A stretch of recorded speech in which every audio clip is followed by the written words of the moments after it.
she looks great. By the way, for the record, I think she looks fantastic, and I'm happy for her that she has finally been at peace with herself, because one of the things she said, Andrea, was that this is the first time that she's not lying about something. Eric, you don't even smirk at me right now. Well, but I think this is great. She's finally being honest with who she is. I think it was more courageous to come out as a conservative than to come out as Caitlyn. I mean, truthfully. And I think that... Also with the C. I think that she looks better now, and I really mean that. And probably because she's happy. And in the article, she says that I feel very happy. I finally feel like after all these years I can be myself. And visually...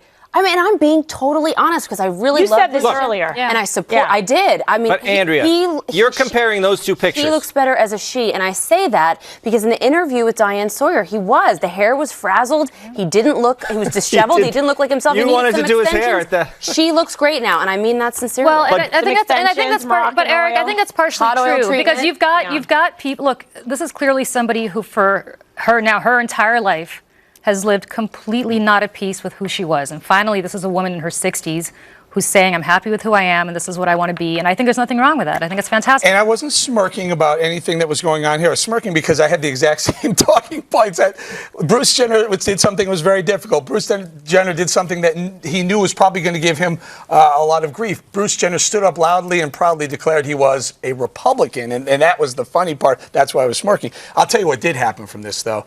My wife called and said, can you get the Bruce Jenner magazine, the Caitlyn Jenner magazine?